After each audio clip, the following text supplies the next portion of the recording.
हाय दोस्तों, शुरू करते हैं आज की हमारी कहानी बहू भाग 7। अभी तक हमने पढ़ा कि कविता अपने पति के घर शहर में आ गई थी और आते ही उसने पूरे घर का नक्शा ही बदल कर रख दिया। कविता आजकल अपने पति के अंदर बहुत सारे बदलाव महसूस कर रही थी। केशव ने उसको अपने हाथों से चाय बनाकर पिलाई और उसको बहुत कुछ बताया, जिसको सुनकर कविता को बहुत राहत महसूस हुई।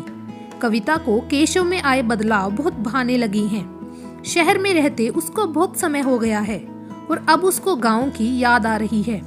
इसीलिए एक दिन उसने केशव से अपनी मन की बात कह डाली और केशव ने उसको वादा किया कि वो दोनों हमेशा के लिए गांव चले जाएंगे। अब आगे आकर घर में प्रवेश करते ही कविता ने देखा घर की हालत बहुत खराब हो गई है। मकड़ी के जाले पड़े हुए हैं, पूरे घर में धूल ही धूल। फिर क्या था, बिना आराम किए ही लग गई घर की सफाई करने में। ऐसा कभी हो सकता है कविता जहाँ पर हो वो घर गंदा रहे, और वो भी कविता का प्यारा घर जिसमें उसका दिल बसा हुआ है। गांव में आने की खुशी ने कविता के शरीर में जैसे ऊर्जा भर दी। दुगने जोश के साथ लग गई अपने घर को फिर से एक बार सुंदर रूप देने के लिए।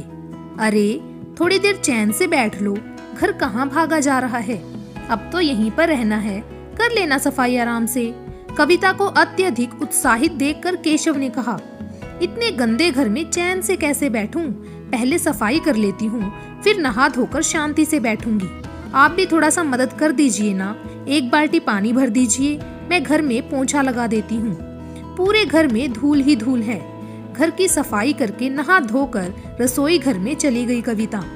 ज्यादा कुछ तो बना नहीं पाएगी क्योंकि अभी तक घर ठीक से जमा नहीं, केवल दाल चावल ही बना लिया जाए, सोचकर दाल चावल चढ़ा दिया। दोपहर का खाना खाकर कविता थोड़ी देर बैठी कि गांव की सहेली माधुरी आ गई।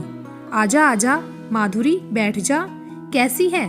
बहुत दिनों के बाद मिलना हुआ तुझसे। खुशी से चहकते हुए कविता ने कहा, मैं तो अच्छी हूँ, तू सुना कैसी है? कैसा रहा शहर में रहना और शहर का जीवन? खुशी जताते हुए माधुरी ने पूछा। शुरू शुरू में तो अच्छा नहीं लग रहा था माधुरी, गांव की याद बहुत आ रही थी, तुम सबकी बहुत याद आती थी। गांव में जैसे एक दूसरे से बातें कर लेते हैं, शहर में ऐसा नहीं हो पाता है। सब अपने अपने घरों में व्यस्त रहते हैं।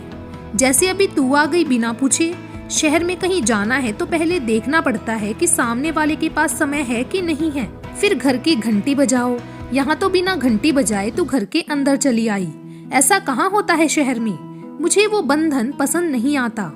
बाद में मेरी दोनों बेटियां आ गई थी मेरे पास, समय कैसे निकल गया पता ही नहीं चला। तेरे संग बातें करके मन खुश हो जाता है। शाम होने को है, चल दोनों मिलकर रसोई घर में चलते हैं, चाय बनाते हैं, इनको भी चाय बनाकर दे देती हूँ। दोनों उठकर रसोई घर की ओर चल दी। गांव की कविता कुछ महीने शहर में रहकर पुनः लौट आई तो उसे गांव की जिंदगी भाने लगी। अभी तक तो कविता सासू माँ और ससुर जी और बच्चों के साथ घर गृहस्थी में रमी हुई थी, परंतु अब अपने पति के साथ जीवन का नया अनुभव मिल रहा है। जीवन का ये परिवर्तन उसे अच्छा लग रहा है। केशव ने अपनी जमीन पर फलों के पौधे भी लगाए। रोज उसकी देखभाल करने में दोनों का बहुत सारा वक्त निकल जाता है। खुशी भी बहुत मिलती है उस कार्य से दोनों को। केशव को देखकर गाँव के कुछ और लोग भी इसका अनुसरण करने लगे। धीरे धीरे सबकी खाली जमीन में हरियाली छाने लगी। अब गांव पहले से ज्यादा हरा भरा और सुंदर दिखने लगा। लोग अपना जो समय बेकार की बातों में बिताते थे वो समय अब अच्छे कार्य में लगाने लगे। धीरे धीरे दूसरे गांव में भी ये बात फैलने लगी और केशव तो गांव गांव में विख्यात हो गया। गांव में आए हुए कविता को भी कुछ ही महीने हुए हैं। जिंदगी की गाड़ी सुचारू रूप से चल ही रही थी। एक दिन अचानक गुरमीत का फोन आया और उसने बताया कि राधा की तबीयत ठीक नहीं है। दोनों को अपना सामान समेटकर पुनः एक बार शहर जाना पड़ेगा। राधा की तबीयत खराब सुनकर कविता चिंतित तो हुई, परंतु दोबारा शहर जाने के लिए उसका मन तैयार नहीं हो रहा है। शहर की जिंदगी उसे बंधन जैसे लगती है। जो खुलापन और आजादी गांव में है वो शहर में कहाँ? परंतु मजबूरी है तो जाना तो पड़ेगा ही। मन में चिंता का बोझ बढ़ा। ये कविता के उदास चेहरे से स्पष्ट झलक उठा। ना चाहते हुए भी कविता गांव से पुनः एक बार बिछड़ने का दुख मन में लेकर सामान समेटने में लग गई।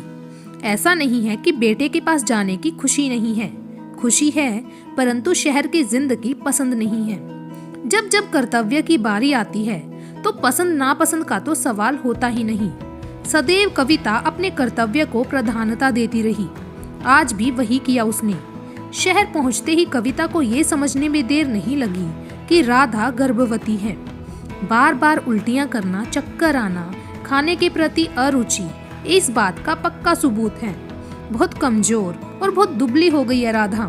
देखकर कविता को बिल्कुल भी अच्छा नहीं लगा, परंतु ये अवस्था ऐसी होती है कि डॉक्टर भी ज्यादा कुछ नहीं कर पाते। कविता का काम है राधा की देखभाल करना। उससे जितना बन पड़ता है वो प्रयास करती रहती है।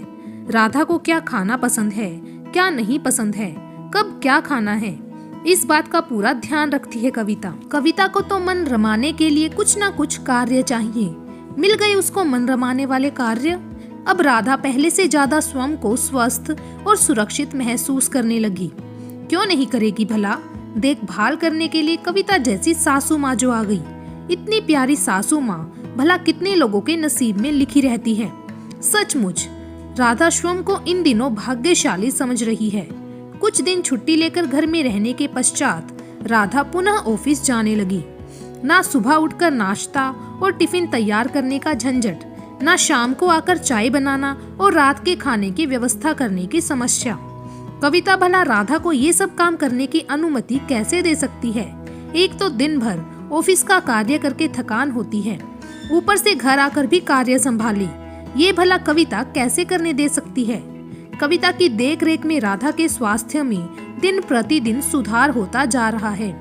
आजकल राधा स्वस्थ और सुंदर लगती है। उसे देखकर कविता के मन में आता है, हो ना हो राधा बेटी को जन्म देने वाली है। ये बात कितनी प्रतिशत सही है ये तो पता नहीं, परंतु गांव में ऐसी कहावत मशहूर है कि जब माँ स्वस्थ हो और दिखने में सुंदर लगे तो बेटी होती है, अन्यथा बेटा होता है। जो भी हो, कविता को इस बात की चिंता नहीं है। कविता तो इस बात से खुश है कि राधा का स्वास्थ्य इन दिनों बहुत अच्छा चल रहा है। वो बहुत खुश रहती है। जच्चा को बच्चा होने से पहले खुश रहना अति आवश्यक है, तभी एक स्वस्थ बच्चे को जन्म दे सकती है माँ। राधा ने एक स्वस्थ सुंदर बेटी को जन्म दिया।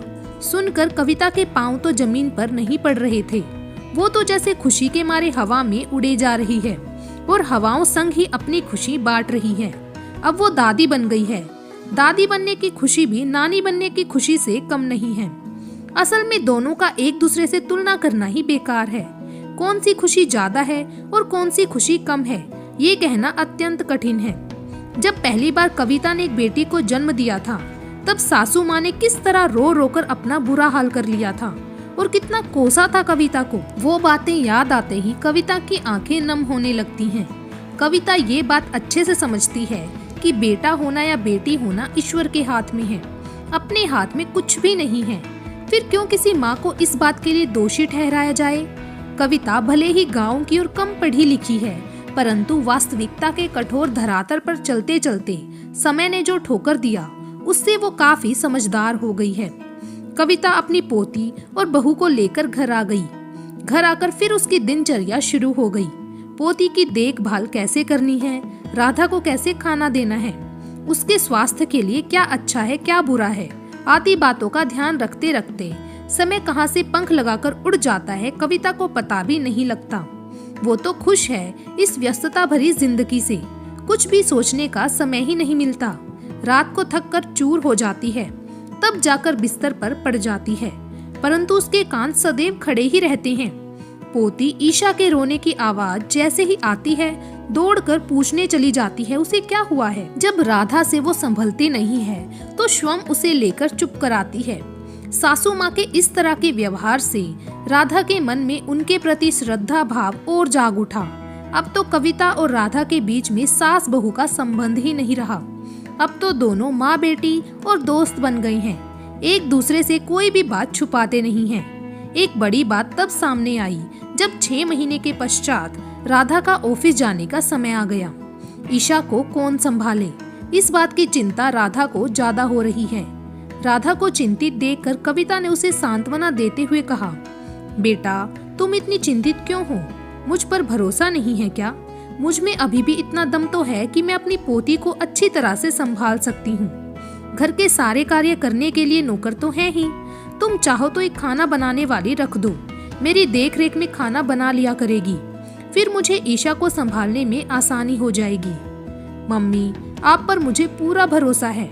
आप ऐसे क्यों कह रही हैं? मुझे तो आपकी चिंता है। आपकी उम्र हो गई है। इस उम्र में एक बच्चे को संभालना इतना आसान कार्य तो नहीं है, इसीलिए मैं चिंतित हूँ। मैं तो चाहती हूँ जैसे आपने अपने बच्चों को अच्छी शिक्षा और संस्कार दिए हैं, ठीक वैसे ही आप अपनी पोती को भी अच्छे संस्कार दीजिए। आपसे अच्छी शिक्षिका और कहाँ मिल सकती है? आपने सही कहा, एक खाना बनाने वाली रख लेती हूँ जो आपकी देख रेख में खाना बना लिया करेगी, तो आप अपनी पोती पर ज्यादा अच्छे से ध्यान दे पाएंगी। खुश होते हुए राधा ने कहा। कविता की देख रेख में उसकी पोती ईशा बड़ी होने लगी। अब वो कविता की उंगली पकड़कर लड़खड़ाकर 1-2 कदम चलने लगी। माँ, बा, दा शब्द उसके मुंह से निकलते तो खुशी के आंसू कविता की आंखों में झिलमिलाने लगते। जिंदगी का ये अनोखा और सुहाना सफर कविता को इतना पसंद आ रहा है कि मन प्रसन्नता के सागर में डूबकर शांति के सुंदर सुंदर मोतियां तलाश रहा है। अपनी दादी से ईशा इतनी घुल मिल गई कि जरा सा आंख से ओझल होते ही बस दादी दादी रोना शुरू। मम्मी जब ऑफिस जाती है तो हाथ हिला हिलाकर मम्मी को बाय बाय कहकर विदा करती है। पूरा दिन दादी को इतना व्यस्त रखती है कि उसको छोड़कर नहाने जाना भी मुश्किल हो जाता है कविता के लिए। जब कविता बाथरूम जाती है तो खाना बनाने वाली गीता थोड़ी देर किसी तरह उसे संभाल लेती है। इतना व्यस्त तो शायद कविता अपने बच्चों को लेकर भी कभी हुई नहीं थी। अपने बच्चों का भी इतना ख्याल नहीं रखा उसने। इसीलिए कहते हैं ना, मूलधन से ज्यादा ब्याज का महत्व होता है। सब कुछ बहुत अच्छा चल रहा था कि एक दिन अचानक कविता के पेट में हल्का हल्का दर्द होने लगा। कविता ने सोचा भागते दौड़ते रहने के कारण शायद हुआ होगा। उसने किसी को बताया नहीं। बात उस तक ही सीमित रह गई, यहाँ तक कि अपने पति केशव को भी नहीं बताया। 2-1 दिन इस तरह चलता रहा, पर एक रात अचानक सोते सोते असहनीय पीड़ा होने लगी। वो चिल्लाकर उठ बैठी, किसी भी तरह धीर नहीं धर पा रही थी। उसके चिल्लाने की आवाज सुनकर केशव नींद से जाग उठा। उसे कुछ समझ नहीं आया तो उसने जाकर अपने बेटे गुरमीत को जगाया। गुरमीत के साथ साथ राधा भी जाग गई। दोनों ने आकर देखा कविता दर्द से कराह रही है और छटपटा रही है। गुरमीत को कुछ समझ नहीं आया तो उसने तुरंत माँ को डॉक्टर के पास ले जाने का फैसला किया। कविता को लेकर गुरमीत और केशव दोनों डॉक्टर के पास गए। डॉक्टर ने चेकअप करने के पश्चात जो बात बताई उसको सुनकर दोनों घबरा गए। बच्चा दानी में ट्यूमर हो गया है, डॉक्टर ने धीरे से कहा। घबरा कर गुरमीत ने पूछा, इसका क्या इलाज है डॉक्टर साहब? ट्यूमर इस स्टेज पर है कि बच्चा दानी निकालना पड़ेगा। उसके लिए ऑपरेशन करना अति आवश्यक है। जितनी जल्दी हो सके ऑपरेशन करवा लीजिए। मरीज की जिंदगी को खतरा कम होगा और दर्द से हमेशा हमेशा के लिए छुटकारा मिल जाएगा। ऑपरेशन की बात सुनकर गुरमीत ने घबरा कर पूछा, अब मेडिसिन से ठीक होने की उम्मीद नहीं है क्या डॉक्टर साहब? होता तो मैं अवश्य बताता। After all I am a doctor. जो अच्छा होगा वही बताएंगे। इस स्टेज पर तो बेहतर उपाय यही है जितनी जल्दी हो सके ऑपरेशन हो जाए। बड़ी शांति से डॉक्टर ने अपनी बात रखी। कविता को अस्पताल में भर्ती करवाया गया और डॉक्टर ने ऑपरेशन की तारीख भी पक्की कर दी। इधर ईशा का दादी के बिना रो रो कर बुरा हाल हुआ। जब से नींद में से उठी है तब से बस एक ही बात की जिद पकड़ी हुई है, दादी दादी। कहाँ है दादी? दादी के पास ले चलो। हार कर राधा और गुरमीत को आखिरकार ईशा को लेकर अस्पताल जाना पड़ा। अस्पताल में दादी को देखते ही मुखड़े पर उज्जवल हंसी बिखर गई और जोर से बोल पड़ी, दादी मैं आ गई, मुझे खेलना है आपके साथ। झट से जाकर दादी की गोद में बैठ गई। अपनी प्यारी पोती को गोद में बैठाकर कविता भी भावुक हो उठी। ईशा के माथे पर एक चुंबन अंकित करते हुए रो पड़ी। अपनी साड़ी के पल्लू से अपने आंसू पोंछते हुए कविता ने कहा, ईशा, मेरी प्यारी ईशा, दादी कुछ दिन अस्पताल में रहेंगी। तुम रोना नहीं, मैं ठीक होते ही तुम्हारे पास आ जाऊंगी। अपनी माँ को परेशान नहीं करना, मेरी अच्छी प्यारी ईशा। और उसे गले से लगा लिया। तो क्या लगता है दोस्तों, क्या कविता बच पाएगी इस ऑपरेशन के बाद? वो हम जानेंगे अगले भाग में। तब तक के लिए धन्यवाद।